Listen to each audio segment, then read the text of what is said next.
12:07 now, and you're taking a live look at the White House. In a primetime address to the nation last night, President Trump again claimed U.S. elections are not secure and accused foreign countries of meddling in previous elections at his expense. But the president offered no concrete evidence. And as Trevor Shirley reports, President Trump cited newly declassified documents, but now critics are pushing back. The president used the claims in his speech to try to pressure Congress to pass his election security bill, which still doesn't appear to have much chance of success. No country can be great without fair and honest elections. Speaking for 25 minutes from the White House, President Donald Trump claimed America's election system is vulnerable. He said China compromised voter data during the 2020 election cycle, claimed American voting machines are not secure, and cited a DHS report that alleges around 278,000 potential non-citizens are registered to vote.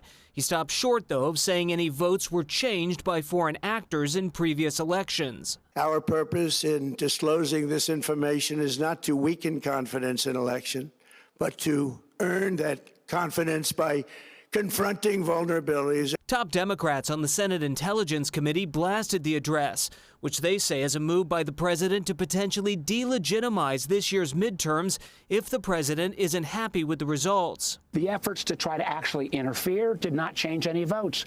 That was the conclusion driven by the Trump administration. Virtually every document he has cited, the Intelligence Committee, in a bipartisan way, has seen and reviewed. Critics argue much of what the president discussed isn't new. Didn't point to any particular votes that were actually changed or manipulated.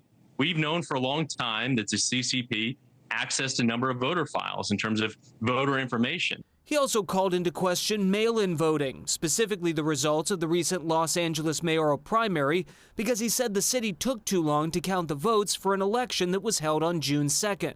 But it was just completed a few days ago on July 10th. Think of that, much more than 1 month. Took a month to count the votes. I wonder what they were doing.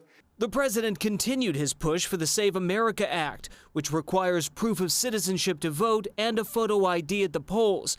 It still hasn't met the Senate's 60-vote threshold to pass. The SAVE Act isn't going anywhere. Several major broadcast networks, including NBC and ABC News, chose not to air the president's speech live. In response, the president says those networks should have their broadcast licenses revoked. Reporting in Washington, I'm Trevor Shirley for News Nation. Queen City News Plus. Just search Queen City News on your smart TV's app store.